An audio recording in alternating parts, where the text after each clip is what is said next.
But our framework that we sort of decide of like, what are we going to talk about? Who do we talk with that we use is block and build. We're trying to block the rise of a authoritarianism trending towards a fascist movement. And then we also are sort of looking to speak with people who say, what are you building towards a like more progressive, inclusive, multiracial democracy in the future? Because it's quite a broken system right now. This is Viewpoints, a deeper look into the ideas that shape our politics and culture. Break free from the orthodoxies of mainstream media and hear diverse perspectives from interesting people across the political spectrum.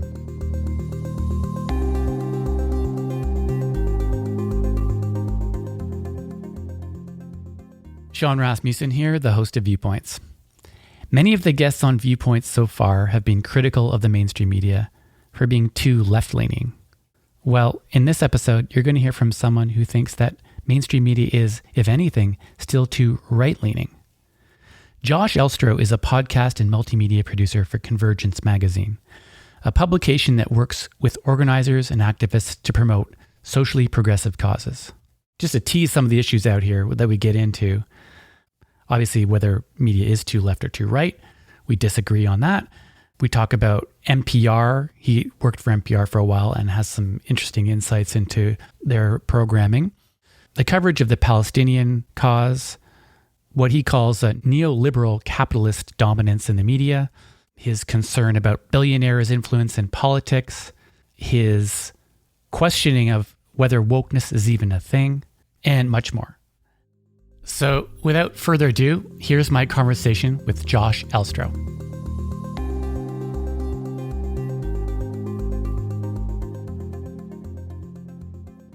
You're heavily active in podcasting, generally speaking, and you have some public radio experience as well, I believe. Yeah, I will say specifically I am involved in podcasting, what we call a sort of like movement organizing podcasting. We are explicitly a political project, but we're a C3 project, so we are not a partisan outlet towards any candidate or party per se. So we cover more like the groundwork of progressive organizing that's happening in the United States for the most part, and like what work is being done, what successes and failures do they have, and that's kind of like just the broad strokes of what we cover. Yeah. And I also just want to reiterate, like, I am not the editorial voice of that publication. I am the podcast producer. I handle way more on the technical side than I do the editorial side. So like, Nothing I say here is the voice of Convergence magazine. I'm interested by this term you're using, movement. You said movement something. Can you explain that a bit more? Movement media, speaking mostly towards like social progressive movements that if they do get covered in the mainstream media, it is because they're mad, for example, that college students are out protesting for like Palestinian liberation, right? Okay. There's no pro-Palestinian media in America. And that's not really like our just singular bread and butter. That's just like one example of something that's really big right now that you're not going to see a fair and balanced coverage of people that are supporting social movements. And like, if you go back, you see this is an example that happens over and over and over again, like especially with college protest movements. You look at like the civil rights movement, and there's a lot of not a lot of people like holding water for what the college kids are up to, or Vietnam protests, right? So like that's to the tip of the iceberg of where I would say the mainstream media does not have a left-wing bias. See, I feel that's probably different in Canada from the Canadian context. I feel like there's not enough in Canada of people criticizing the Palestinian protests on campuses. And I feel like there's not enough being done about the problems that are going on, both with regards to the kind of campus culture that they're creating and the some of their messaging, you know. But I wonder if in the US where you are, you kind of have like a right-wing ecosystem and a left-wing ecosystem down there. We have a right-wing ecosystem and a center-right ecosystem. Okay, so that's so yeah. And then up here, I would say we have a left-wing ecosystem. We don't have a right-wing ecosystem up here. Although I think you would probably categorize our media ecosystem as center-right, maybe, or centrist. You probably wouldn't think of, from the sounds of it, like you are quite a bit further left of where I would consider my position to be. I don't consume Canadian news, I'll be honest, but I am based in America. So I would say there's like sort of some core tenets that any American media outlet is going to have to adhere to if it wants to be considered quote unquote mainstream or have much influence. And like that is sort of like an unflinching, you do not question American cultural and economic exceptionalism. You don't question American imperialism, and your bottom line motive is profit. Those are the three things that as a news organization we have trended towards in the past 40 or so years of just like neoliberal capitalist dominance in our culture and economic system. Okay. On the center and the right, there are a lot of people there's a lot of hand-wringing going on right now about basically like the kind of woke takeover of a lot of institutions. Like if you look at education and J school, journalism school, and all these different places, people are kind of coming out with fairly, from my perspective, fairly radical identity politics perspectives that are based off of like postmodernism and critical theories. And that a lot of those messages and kind of framing of issues tend to dominate in mainstream media. Well, at least my experience of that is like, if you look even at something like the New York Times, they, are to my mind, way too woke. Is the wokeness in the room with us right now, Sean? Because I'm going to need some definition of terms here. If we're just going to like throw blanket statements that it's the New York Times is woke. What does that mean? Sure. I was assuming that that you might understand what I mean by that, but. Well, this is part of the problem with this like wokeness in the media, and like, where is that coming from? What is woke? What is it? What is the problem that the New York Times is doing, that academia is doing? Again, this is a factor of media capture by the right and the center right, is we get to throw around terms like it's woke. And everybody goes, oh no, it's woke. What is that? What is the problem here? And for me, I'm always going to ask, what is the material result that is harming people from wokeness? Right? So like, what am I talking about when you ask me to say it is or is not woke?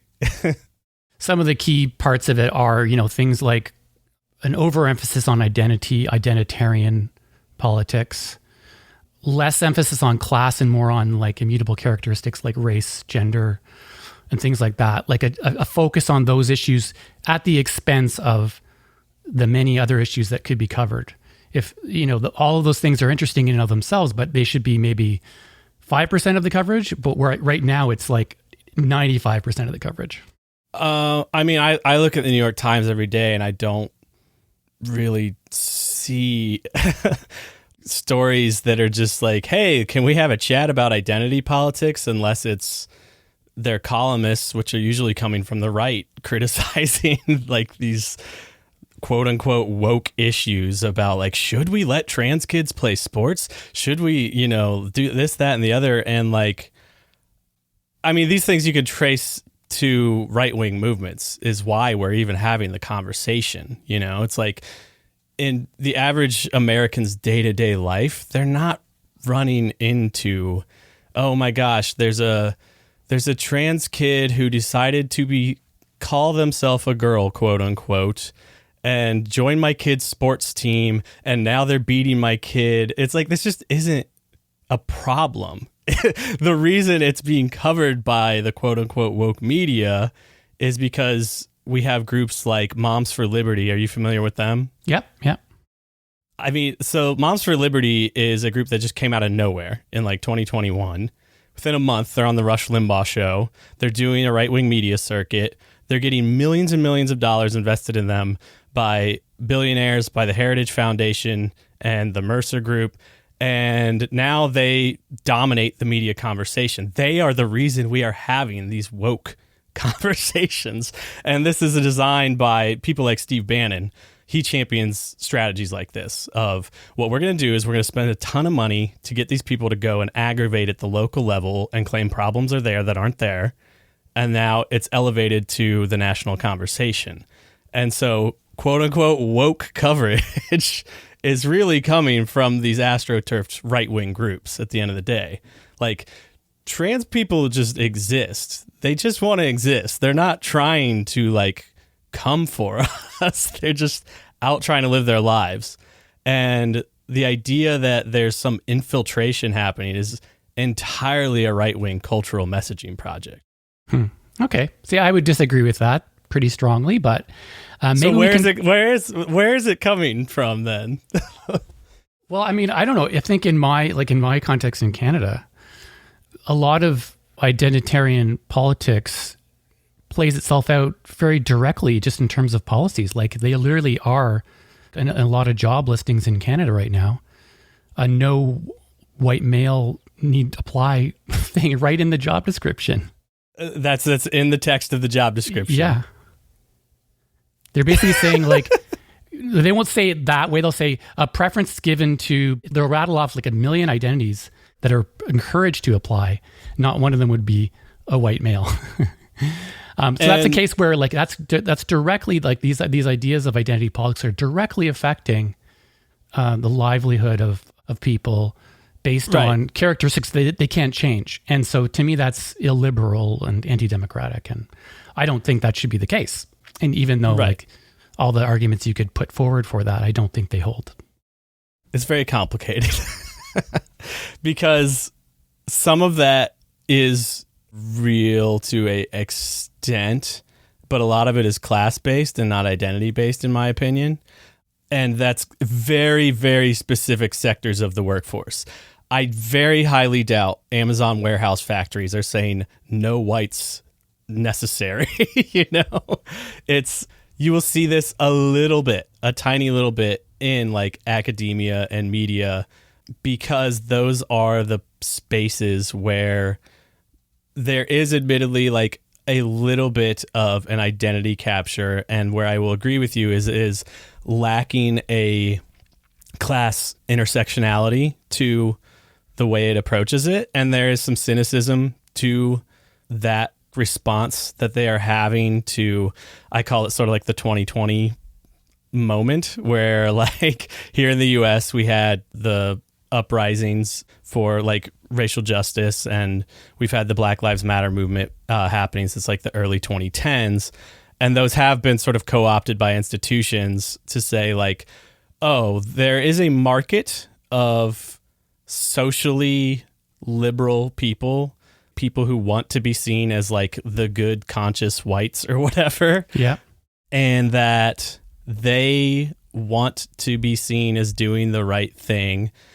But like the top positions at all those institutions, like we're mostly just talking about universities and media outlets, news outlets. I call it sort of like the East Coast liberal elite media, both sort of like condescendingly, because that is like a right-wing term, but like there's a tiny, tiny bit of validity to it, but it's more class-based, that like those became jobs that people who come from a certain class background, who can afford to go to elite schools and go into student debt, get to go to, or get to apply to, and then they can afford to do an internship where they're going unpaid for 6 months to a year at a time. For sure. And like when they're hiring, they're looking for the tiny scratches off of those identities of non-white people who have the class privileged background to have made it that far, so that they can sort of check off a box. I will agree that is a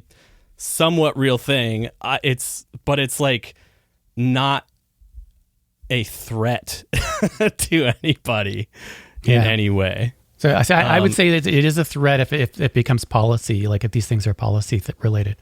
But is there policy that is like saying there are quotas of non-whites that must be hired? There are, yeah, for sure. If you look at the stats, I have the American stats on this. I don't have them in front of me, so I can't give the exact stats.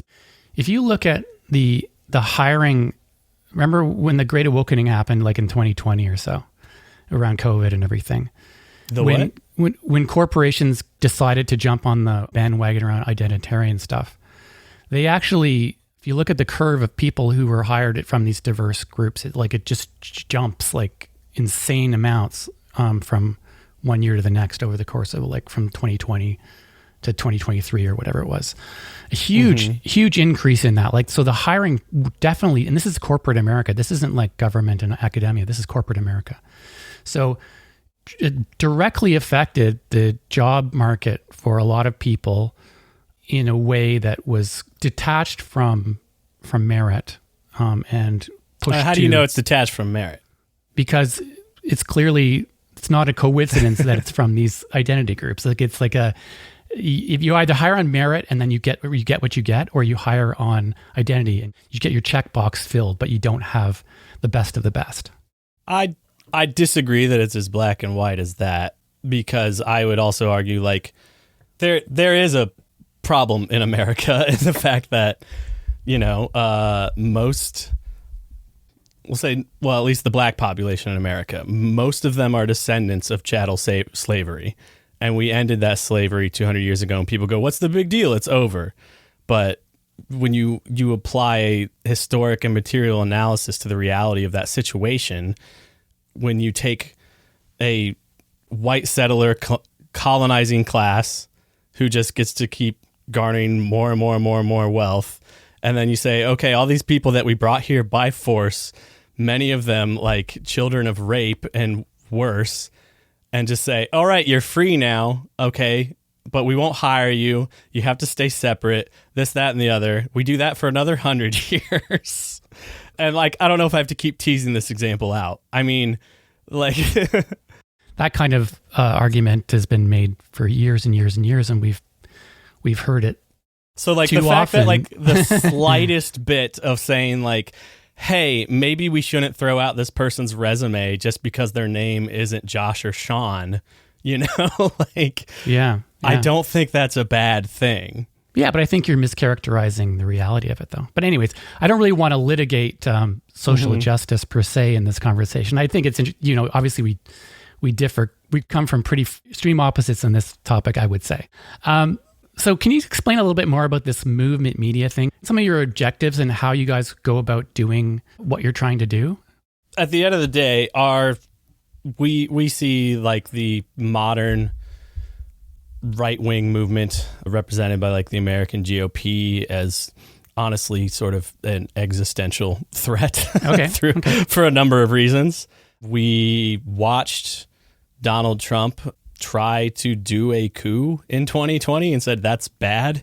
I don't think that guy should be president again. And so we sort of came up with this foundation of like progressive movements are sort of on the defensive, even though Joe Biden is president or whatever. But our framework that we sort of decide of like, what are we going to talk about? Who do we talk with? That we use is block and build. We're trying to block the rise of a authoritarianism trending towards a fascist movement. And then we also are sort of looking to speak with people who say, what are you building towards a like more progressive, inclusive, multiracial democracy in the future? Because it's quite a broken system right now. I don't know much about Canadian politics, but our electoral politics is entirely captured by financial moneyed interest. There's I don't know how much you know about how it works, but basically almost every seat in Congress is bought and paid for by millionaires and billionaires. So we cover like the movements that are trying to like restructure those things from the ground up that aren't going to get covered elsewhere. Okay. And then can you talk about one or two of those movements just that you might cover that would be of interest to people who are listening? So I think like the biggest sort of organization or group that we might sort of like affiliate and try to platform some coverage of would be something like the Working Families Party is a good example. Like they are a truly like grassroots party building effort that they look at like where are winnable races for a progressive who is entirely like grassroots funded and not like PAC funded, etc. And they'll look for those types of races and try to like organize a ground game around it. And we might cover like what are some successes or failures of groups like that and do analysis of where they succeeded and failed. And to bring it back to this like mainstream media conversation, the only time you're ever going to hear about the Working Families Party in the mainstream media is to be finger pointed at as a wrecker for the Democratic Party, which is very much not what they do. So are they sort of like a class-based initiative where they're trying to get, better share of wealth? Is that what the idea is? Yeah. I mean, I don't want to go too deep into that because I don't like work for them or represent them. Just curious. Yeah, that was just like one example of like, here's a bigger like name of an organization that kind of comes up in our work. Yeah. Okay. So maybe another example then too, just to get a sense of what you guys are kind of looking at. That's an example of like a electoral organizing project. And then there's other groups that are, because like this level of organizing on the left, when we live in a time and space that there are lots of, from our perspective, identity-based groups that are under attack. Like our government that just got elected in is like, we're going to do mass deportations. We're basically going to make it illegal to be trans, et cetera, et cetera. So there's a lot of groups that will focus more on just like mutual aid in their community or trying to like do like grassroots protective work in their community, maybe in small local electoral work. So like there's another group called like Rising Majority, and what they do, and again, I don't want to speak too much to them because I'm not a member of that group and I don't represent them. But like I attended, they did like a Congress this summer, and it was, I forget how many, like, I don't know, something like 4,000 or 7,000. I don't know. Thousands of people from like, what they did is they pooled together a lot of small left progressive organizing groups so that we could convene over the course of 5 days and discuss like, okay, there's this potential very authoritarian coalition moving into power, and it's already kind of been in power. What are the things we are working towards building towards a like more progressive, inclusive future, and trying to build like a 10-year and a 50-year plan for that. So you guys have a 10-year, 50-year plan? Like, oh, that's they do or you do? That's their project. Again, okay. I'm not here like representing these groups. Sure. Like, no, it's interesting. Okay, so it's definitely not a heritage funded Project 2025 level thing. Yeah. You are involved in production of media, podcast, and radio at various times in your career and currently. Mm-hmm. And I guess it's and some of those shows probably discuss politics. Right now, the reason I ask is that right now it seems like the podcasts that do well are the ones where you kind of just go in and you actually preach to the choir. You talk to your audience and they're already on your side, and so you're kind of just reinforcing each other's echo chamber bubble. And I didn't want to do that in my podcast, but it does seem like that from an audience point of view could be popular, but also too, maybe is it more authentic just to be who you are and say like, hey, I think this is dumb. Like, I think the right wing, I think the left wing media is too crazy. You know, I don't know, whatever it is. Yeah, I would lean towards the latter. I guess this is where I'll try to reiterate what I think I said on that post that originally connected us. Is like, there's no such thing as a unbiased media, and that comes through like even in a reporting based newsroom. So here's something like, if people take away one thing, I need them to understand. Like, people don't know the difference between reporting and punditry. A reporter does not opine on the things they are reporting. So when I worked in public radio, we had a newsroom of reporters. They did not ever, like, obviously we could never endorse anything because public radio is a C3, but like they would never bring their own voice into what they were covering. They would say, this is what I saw. Where the bias comes in that situation is in the stories you choose to cover. Exactly. Which is often decided by maybe one editor or a small handful of editors who says that all can then come down to like the individual. That individual can have a political bias axe to grind who says, I don't like this story because you're connecting too much to like the people on the ground. And we only want to hear from the like corporations that we have moneyed profitable interests with. We only want their perspective, which I would argue is most news media. Canada's probably the same in spite of the fact that I don't read it. Or you might have an editor who just says like, our resources are restrained. And this is something I ran into a lot. And I worked for a local public radio affiliate. I'll say this is different. This is not national public radio. Public radio affiliates in America, that usually means like they are syndicating, they're approved to syndicate content from national public radio. And then we were just fortunate enough that we could afford our own newsroom as well. But that newsroom was limited in capacity, that if somebody says like a big story around here is like, if we're always building stadiums where I live, everybody needs to build a new stadium. And it's easier because the people who have financial interests they have the money and the time to just be emailing you press releases and saying, this is why the thing I want to build is great. And the Chamber of Commerce is able to say, this is why the thing we want them to build is great, because they have the finances to do that and promote that. Whereas the people who are living in those spaces and are going to be displaced by projects like that, they don't have lawyers and PR firms to go out to the media and say, hey, you need to listen to us. So an investigative reporter has to have the time and resources and the approval of an editor to go out and find the people who are actually going to suffer from displacement when some big commercial development like a stadium comes in.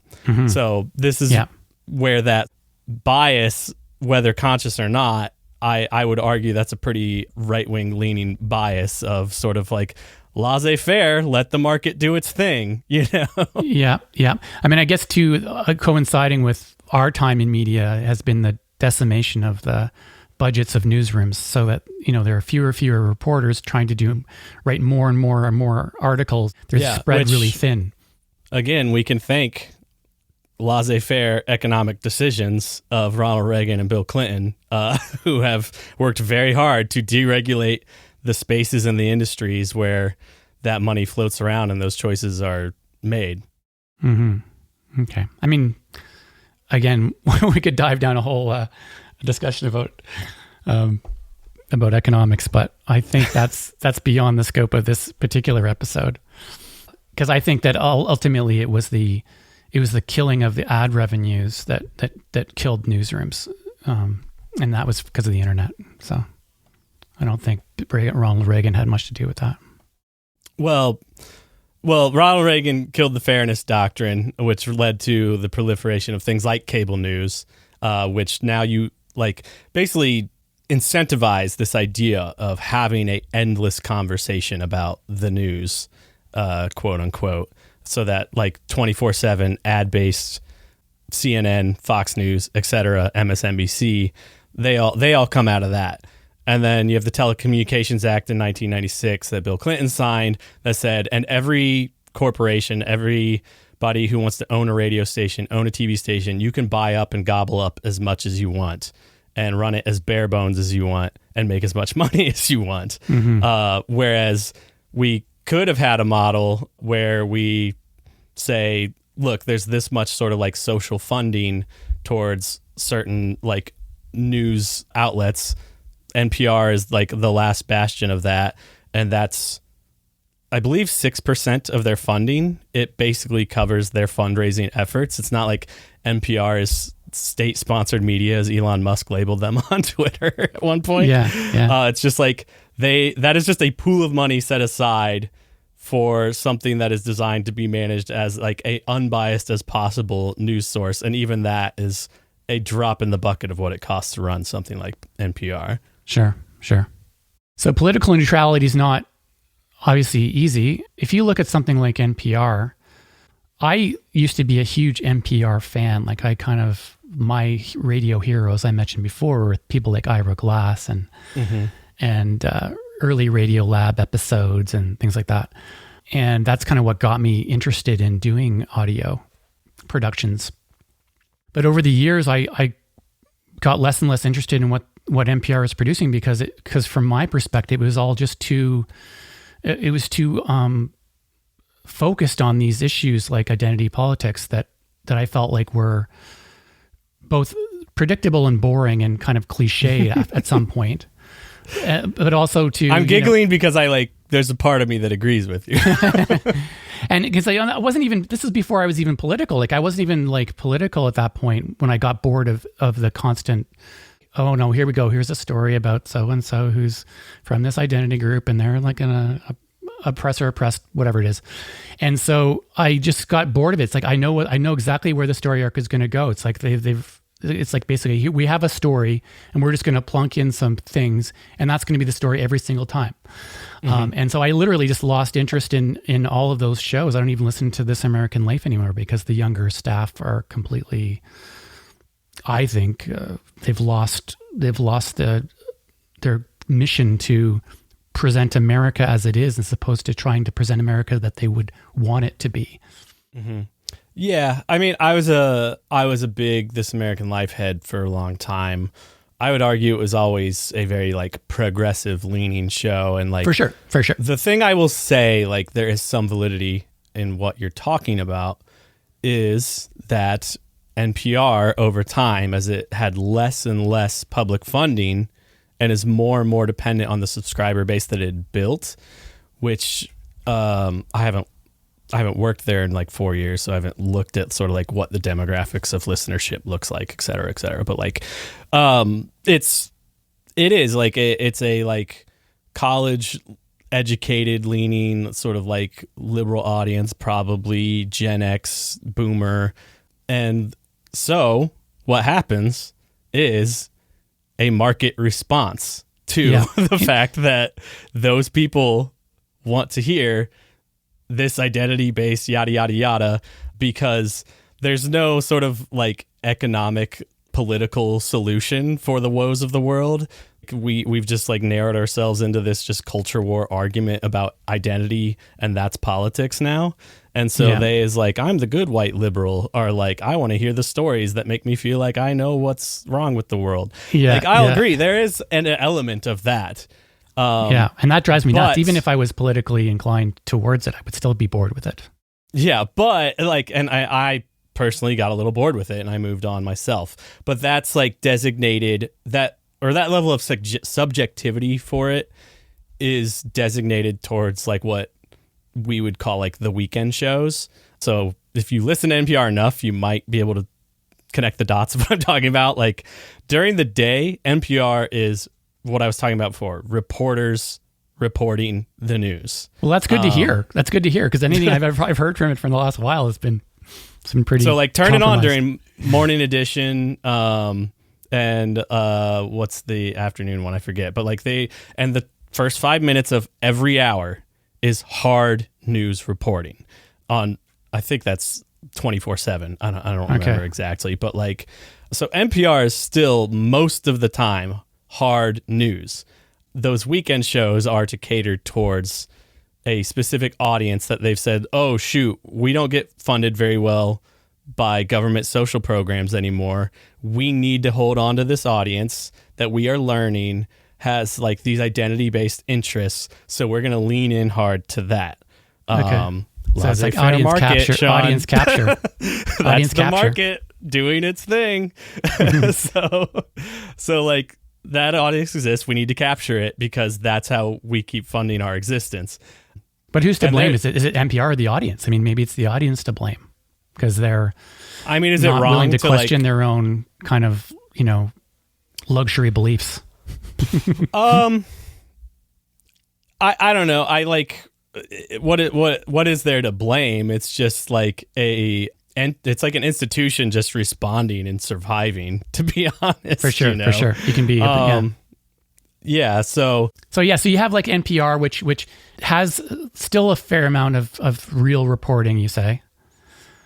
And I'll say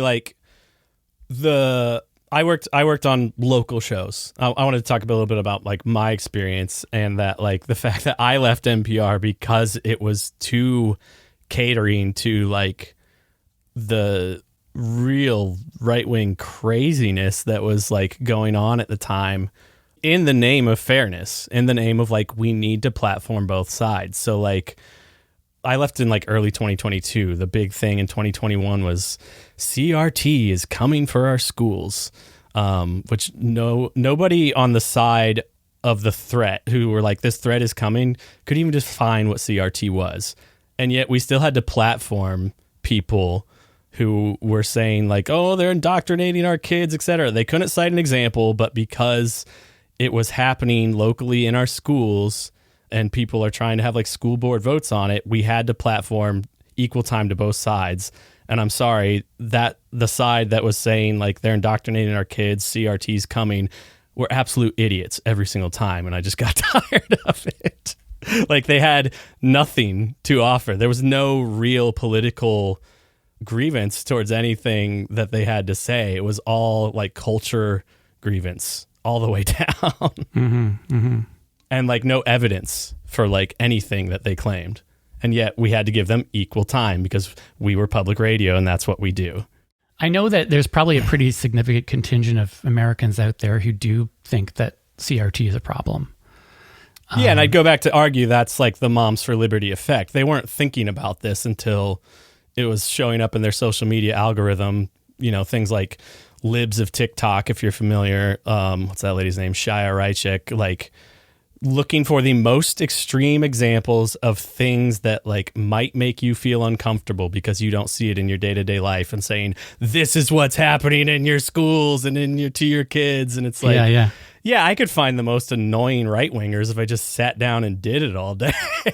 Like, I don't think you could. I don't think that you'd find much of that in sort of education, though. I mean, I think education is clearly and definitely captured. I live in Ohio, and they're about to pass a law that says a few hours a day, kids can be taken out of school for religious education. Okay, I mean, I think that's crazier than the fact that like a kid wants to show up in a dress sometimes. Okay. You know? Okay. That's probably where I would say I'm not religious at all, but I do feel like there's a lot of value in religious education. So I probably would be. And again, this is because religious education here is funded by billionaire groups who have an agenda, and they want to dismantle public schools and put kids into religious schools that have no oversight and are teaching exactly what they want to teach. It's like every like right-wing culture war fear-mongering thing is projection of what they actually want to do and are doing. But because the media is captured by their side, no one's hearing my side of the story on this. That's interesting. It's funny because like we're having this funny conversation because I'm on the I would probably be on the right of the line in terms of this, where the center is. But I haven't always been. I've actually been quite left-leaning for a long time in my life. But my experience of a lot of this stuff is that it's actually quite the opposite to your experience. Like I literally experience a kind of left-wing takeover of education and media. That's kind of what I see, and I can see it all over the place with just by looking at the handouts they give the kids, or like whatever it is that they're. What are the handouts they're giving to kids? Like some critical race theory based stuff, which is like. What is critical race theory? Okay, I'm not going to get into that with you right now. I think if you're going to do this, like sort of like define the terms thing, that's just disingenuous. I feel no, this is important. This is important. Critical race theory is a very specific collegiate level, like academic train of education about like legal framework around race. Sure, for sure. You can narrow it down to that if you want to. No, that is what it means. No, but you're saying that is what it means, but it has the term is broadened. No. The reason you think it means something else is because of a right-wing messaging project to convince you it means something else. You have to give people like me some now it's evolved to meaning woke. Benefit of the doubt, right? Like, you have to kind of give the other side the benefit that they're actually something real there. Otherwise, like, I could just say to you, all of your stuff is like woke indoctrination, and you're completely captured by like bullshit left wing stuff. But I'm not going to do that because I want to have a conversation. But the difference is, this is an actual definable thing that there's been a right-wing messaging project to expand the definition of, as you say. I don't want to get into a huge debate about CRT because that's not really the point of this. We're talking about media. But like the point of like the CRT thing, as far as I'm concerned, is that yes, they're not teaching CRT to kids in class, but all the teachers who've gone through teacher education have been basically indoctrinated with CRT thinking such that they come out and they want to structure their lesson plans and they want to separate out people based on identity stuff. It's like all this stuff comes from a place, and it's coming from a place of people who espouse this sort of stuff based out of Black nationalist movements from this late 60s, Derek Bell and all these people. It comes from a place, and it's really gained a lot of popularity in education. And I don't think you can deny that that's the case. You may want to call it a different term, and I'm happy to call it a different term. But it's true that people are concerned about this, and I think they should be concerned about it. I think it's terrible to sort of shunt kids into identity groups while they're just there to go learn something. So I'm more interested in the political and legal like dictation of what, like if we're talking about education, what you're talking about is a cultural vibe. Like there's no laws being passed where I live, at least, saying there's Canada, quotas. There are quotas of you need to teach this, that, and the other. It's like, okay, we made Juneteenth a federal holiday. Is that a problem? Like, but again, I cited an actual law that is being passed that is dictating that parents can take in a country that says we have separation of church and state in our Constitution, that parents can take their kids out of public education for several hours a day into a unregulated religious indoctrination program. Mm-hmm. I'm talking about a real material change in the laws. I think the counter You're talking to that, about vibes. No, but the counter to that would be that actually the state is overreaching in terms of what it should be teaching kids. I think it's a good thing that people have choice about what they can or can't teach their kids. I don't think the state should take that over. But so would you disagree with like the idea of basically just a public education department? I mean, I don't disagree. I grew up with public education. That's the sort of way in Canada. Mm-hmm. And it was pretty, actually, I didn't have a very good experience of it, honestly, but that had more to do with my coming from like a lower class background and not having the kind of benefits of having like parents who knew how to do school and stuff like that. Well, I'll admit I had a bad experience from the opposite direction. I went to Catholic school for 8 years and then was allowed to go to public school and got a much better education at public school. Yeah.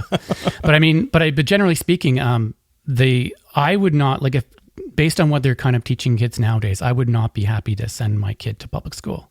I would probably send them to private school. Mm-hmm. Yeah. I'm quite the opposite. So you're kind of happy with the direction things have gone in the last while, although you do seem to express something which is quite, I mean, surprising to me, which is that you think that things are still quite right wing, and from your perspective, like that we're still battling the right, whereas I see a complete domination of left ideology in almost every single institution. We just reelected a guy who tried to do a right-wing coup. How is that? Yeah, I don't know. How is that not right-wing capture? You know, and part of how we did that is his buddy Elon Musk bought Twitter, and then there's evidence for this. There's actually like research out that shows he endorsed Donald Trump. That was like July 12th or something, and then basically flipped a switch so that all you saw was right-wing dogma all the way down on Twitter the day after he endorse Donald Trump. And then he spent $130 million to get him elected. And now he is the quote unquote best buddy and is in charge of, or allegedly going to be in charge of something that's supposed to dismantle the social welfare state, etc. How is that not right-wing capture of media meeting right-wing capture of the government? Mm-hmm. Yeah, I used Twitter. I used Twitter before and after Musk, and I felt it was better after Musk took over. So, well, and one other thing is there's also very good evidence that 30% of the tweets you see now since Musk took over are bots. They're not real people.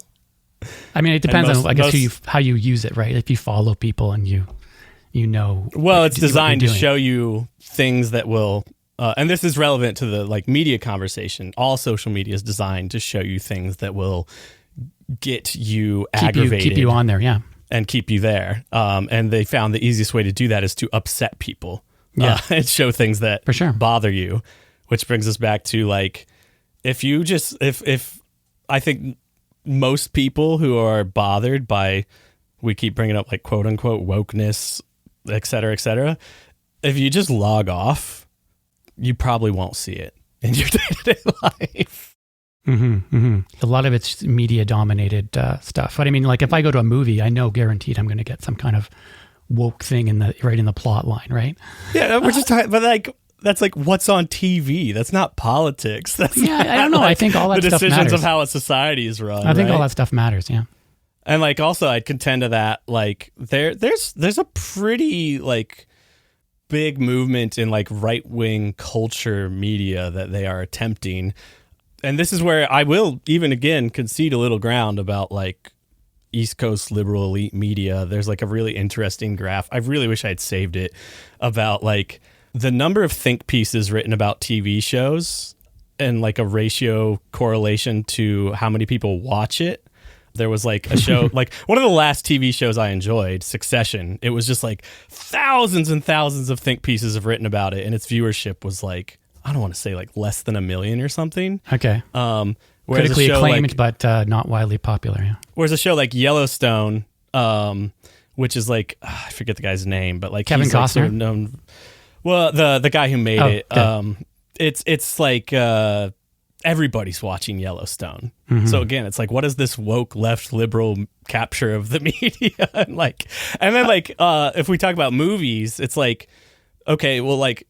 Everything is owned by Disney at this point. And this is just on my mind just because like I logged into my partner's Disney Plus account the other day and it's just it's just like mindless content slop all the way down. Yeah. None of it is designed to challenge a narrative of the way the world operates and exists like as it is, which again is like we just elected a right-wing authoritarian in this country who tried to steal the government 4 years ago. Like we're not exactly just like, hey, we're hanging out in the center kind of imperial power here in America. And like so like you look at like what Disney puts out and they will have what you would describe as like woke content. Maybe I shouldn't say you would describe. I see the arguments online of like, oh my gosh, they cast a black person as this, a trans person's in that. And again, it's like, these aren't political arguments. They're arguments about what's on television. Like, that's not a woke takeover of politics. Okay. I mean, I think there are a lot of people who think culture is really important, actually. And so culture actually determines downstream political and decisions. I agree, but these things are one, they're strictly identity representation based. 2, what's the problem with that? And 3, like again, like going back to Disney Plus, you're never going to see anything that challenges the idea of like corporations can spend as much money as they want to own the government, and you're right. So like what's the problem here? I was hoping to have conversations like this when I started Viewpoints, which is that we clearly have really different viewpoints. Yeah. You know what I mean? And we're able to have a good civil conversation, and it's fine. It's fun. And that's exactly what I wanted Viewpoints to be. And I think listeners will enjoy this conversation. So I was kind of surprised in the sense that, like when you were talking about the issue around NPR giving a bit of airtime to the CRT discussion, I guess my critique of the left media, generally speaking, is that they, and also the culture of like people who endorse progressive politics, is that they really, really want to shut down and clamp down on conversation. They don't want to have anyone who disagrees with their position. And that creates a kind of chilling effect around conversations. It's hard to have a competition of ideas where the best rise to the top. And so I was curious to hear, like, when you hear me talk about things, obviously, like, I'm one of these people who's been, I guess, sort of like brainwashed by right-wing media or something like this, or I don't know. How do you kind of make sense of the differences between you and I, for example? How do I make sense of them? You have pretty strong opinions about people who hold the right-wing positions, and I don't feel like you have a lot of time for them necessarily. No, I don't have time. Well, it's something I thought about, like, while you were setting that up, is like you're talking about how like people want to clamp down on conversation. I only want to clamp down on it when it's like, no, I already know exactly why this is a talking point you have. It's because it's a astroturfed thing that was put into the culture, which, as we were talking about, politics is downstream of that, by groups like the Heritage Foundation, Moms for Liberty, the Mercer Foundation, the Kochs, et cetera, et cetera. Like, this was, like, go back to like the 2009 Tea Party movement. That was covered by mainstream media as like, wow, look at this grassroots movement. These people are just so mad. We have no idea why. And I was like, I know why. I watch Glenn Beck every day. He's telling them to go out and be mad. And then I traced the funding on like all of their like organizing posters, and it's like, no, the Kochs spent millions and millions of dollars to rile people up. So I get mad when the conversation is rooted in cheerleading for billionaires, and holding water for them.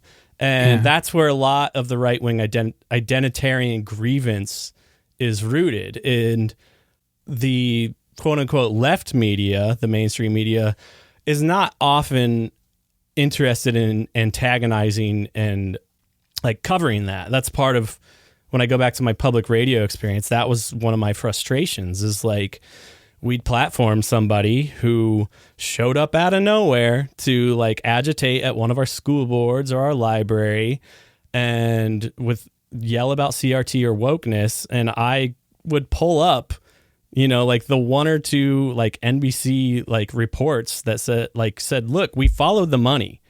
These people are paid to go agitate. And it just gets hand waved away, and we're like, that's too messy to mess with. Because again, like, we don't have enough resources and editorial, financing and staff to really properly investigate that. So the loudest, most obnoxious person who was funded by billionaires to agitate gets to dominate the conversation. I guess one of the things comes down to whether you trust the audience to be able to make decisions up for themselves and analyze what's being said, and how much faith you give the general public around thinking through these issues. I hate to be cynical, but I don't have a lot. And I don't mean that to say like, oh my gosh, everybody who falls for the right-wing stuff that I'm talking about and complaining about is a mark and an idiot and dumber than everybody who votes for Democrats. Like, I think the centrist Democrat voter is captured in a very similar way to, I'll just call it like the MAGA Trumpy right voter block, in that the center left Democrat, whatever, again, to those core things that I said, like the mainstream media is never going to question, is like the importance of American imperial dominance, the importance of like American cultural and economic hegemony. Like, these are just like culturally facts of life in America. I don't know what it's like in Canada, but like, unless you go out and investigate these things and read books on your own, that's just what you believe in this country, because it's indoctrinated in our school system. We say the Pledge of Allegiance every day, and the one day I didn't stand up for it, I got yelled at for an hour. Yeah. So what kind of indoctrination is that? So, and I say this to say that, like, I don't blame people if they're in one of these pipelines, because like there is real economic precarity in this country, and I'm sure in Canada as well, that is very frustrating to deal with. Like when you can't pay your student loans, your health insurance, your mortgage, whatever, and Joe Biden and the Democrats and the mainstream media that holds water for them is like, you idiots, why aren't you voting for us? The economy's good. Like, I understand that frustration, and it's because nobody's being honest with them. So the right wing, with the identity politics nonsense, is sitting there waiting to catch them. You said I maybe don't hold much for them, but like I do. Actually, my anger is for people like Tucker Carlson and everybody else on Fox News, OAN, etc., who get paid very, very well to wind these people up, not the individuals who are falling for it. It's interesting.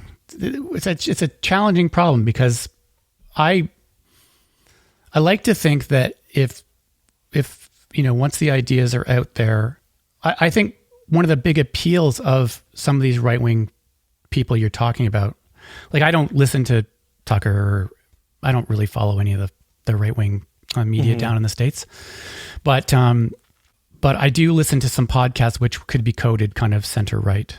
And so I see you have millions of people out there, say like, who are being told they're, the deplorables, right? Like Hillary Clinton would call people the deplorables. All those people who don't agree with their take on the world. You won't catch me holding any good faith for Hillary Clinton. Don't worry. For sure. But the general sentiment still exists on the left, which is that if you don't agree with my position on things, that means it's because you're either a racist, a bigot, you're captured by some kind of cabal of evil tycoons or something like this. And that's where, like, that's part of why I work to the left of the Democratic Party, as how I would describe it, is that we understand that, like, no, those people, the root of their anxieties and concerns are the same as ours.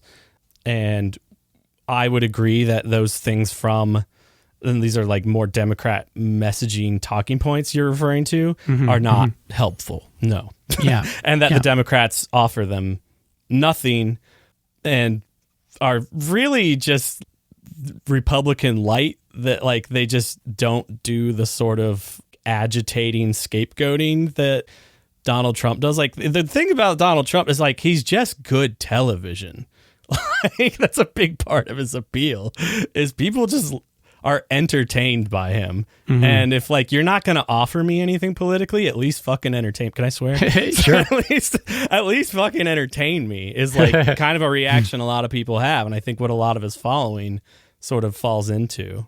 I don't know if that answered what you were saying. I kind of sure, but I think it's also like it's a bit of an FU to all these sort of moralizing people on the left, calling everyone, kind of self-righteously calling everyone all these names that disagree with them.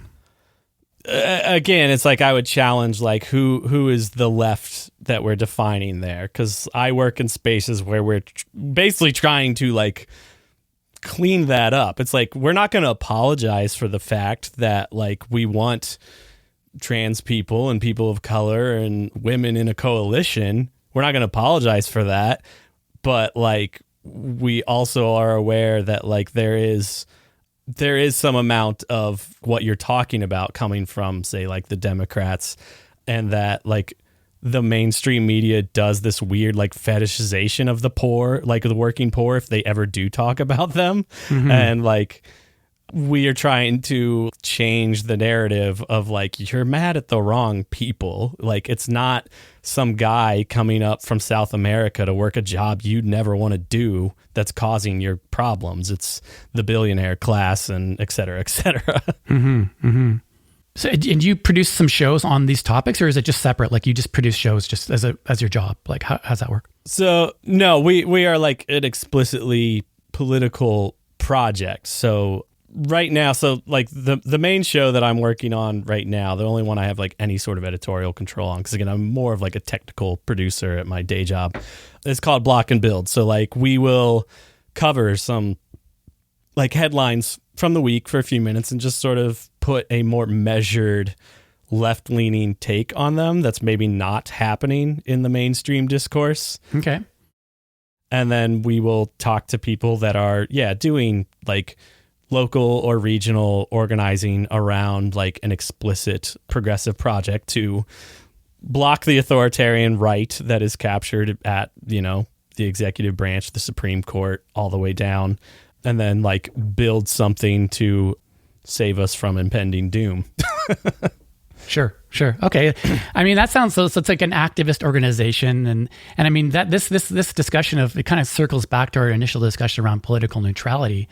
I mean, do you feel like there's a danger there in if you create media from a particular position, are you always going to sort of see things in a certain way? Are you going to be open enough to the reality on the ground if you have a specific idea in your head about what you think is going on?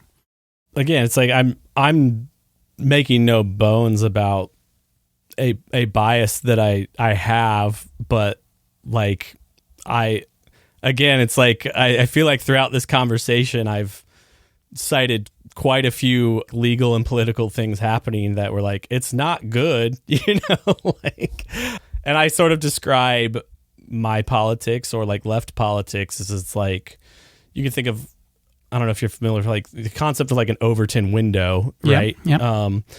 I think of it as like on the like material political side of something like an Overton window. I think of it more as like it's like a car going down a highway. I think it's going pretty fast to the right. It's like, first things first, we got to do a U-turn and turn this thing around because it's doing a lot of harm to a lot of people the direction it's going. Mm-hmm. And that we can argue about which exit we want to get off on how far left we're going to go once we turn the car around. But right now it's heading a pretty ugly direction. And like, I think we'd have to like, to really like get into the nuance of that, we'd have to like drill down into sort of first principles of why we came to the politics we came to as individuals here. For sure. Yeah. I mean, I tend to be more, classical liberal, I guess. I tend to put the priority of my political interest is more in their individual. And I think that's the ultimate minority group. And, if you can't protect the individual from collectivist goals of any sort, whether it's from the right or the left, then you're politically in big trouble. Right. And I would argue like a lot of individual civil liberties are under attack by the current like right-wing coalition that has swept our government. Mm-hmm, mm-hmm. Yeah. I mean, I think they espouse the opposite. They would espouse that they are actually trying to free up like some of these things from they would say that because I do experience like the left is quite authoritarian. We have a more left-leaning government than you do in Canada. Like what authority are they wielding? And like, for example, they have like they're trying to get a bill passed through called Bill C-63, which basically you could go to jail for thought crimes. Basically, it's a really intrusive. They want to control that. They're dressing it up as to protect children. It's called the Online Harms Act, but really it's just a complete overreach in terms of what their scope and powers are in terms of what they can control for the individual Canadian. And so that's a case where, and it's getting a bit of pushback, and I'm hoping it's not going to go through in Canada, but this government is really getting quite authoritarian. And obviously during the COVID lockdowns, it was insane up here. And civil liberties kind of went out the window, basically. So there's been a lot of problems up here from an authoritarian left, I would say. And yeah, I'm not going to get into the nuances of Canadian politics that I read nothing about. But I have a feeling you would sort of look at our politics as being sort of kind of middle of the road, even center right, probably because of because it's not far enough left, I guess would probably be your take on our politics.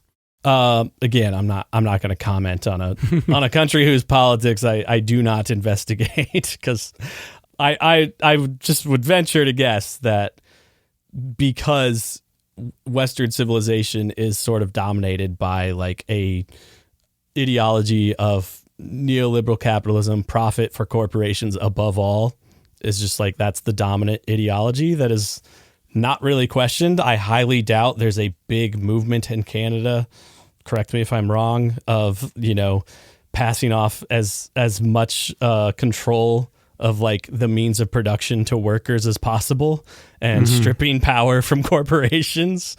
So that's what I would deem left politics. Everything, all this other stuff, I don't know. I only just pulled up this bill you talked about, and at a glance I saw something about regulation of child pornography. I'm like, that sounds like something we should do.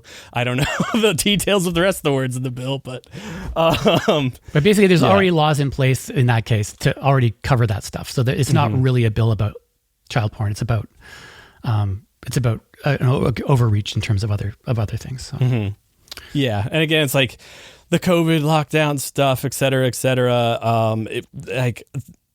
That was like an anomaly of world public health that like was screwed up on all ends. Nobody was prepared, which I'm sure we can also trace to like the more we deregulate things, the less we are prepared as a like organized society for eventualities like a global pandemic.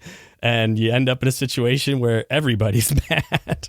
Yeah. So, I mean, I think, so you are kind of like, your ideas to me sound like, you're interested in more state intervention in terms of the control of the economy, of wealth allocation and regulation of business, say, for example, all those things.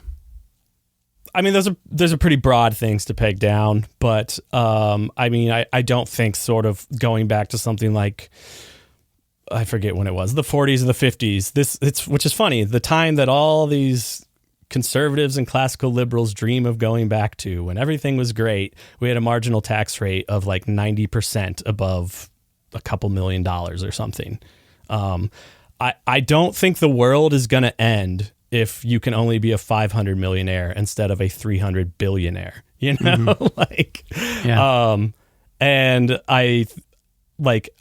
then on top of that, all of our government spending, not all of it, I mean, between 40 to 50 some percent goes towards the military, which is like what our economy is based on. America makes culture and weapons. That's it at this point. Yeah. Because we shipped it all away. I would say not like, oh yeah, we just need to take more money in for the government and then it's solved. No, I think we need to, like, no one should have to, there's enough houses in this country to house everybody.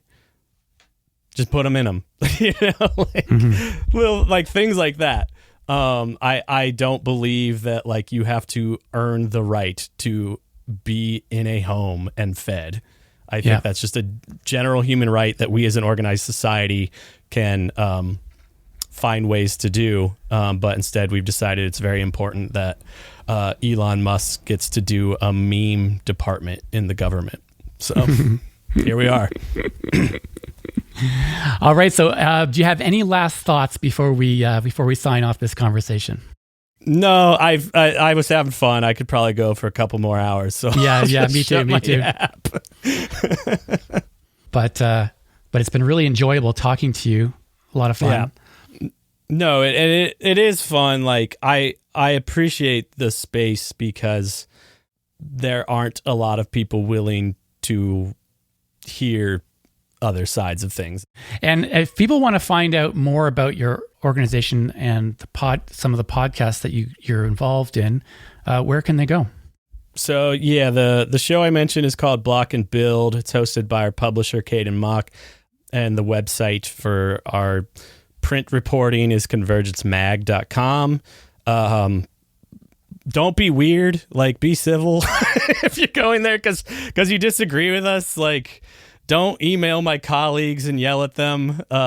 We're all just trying to figure this out together. The internet is a weird place. That's why I'm trying to just double down. Like, I'm not the editorial voice of the organization. I'm just, yeah. Thanks so much for doing this. It's been a lot of fun. Cool. All right. Thanks, Sean. All right. Have a good one. You too. That's it for this episode of Viewpoints. Thanks for listening. If you like viewpoint diversity and you want to hear more like this, don't forget to subscribe, rate, and review the show wherever you get your podcasts. To find out more, visit viewpointspodcast.ca. And if you have ideas for topics or guests, we'd love to hear from you. You can connect using the contact form in the website, or you can send me an email directly at sean@viewpointspodcast.ca.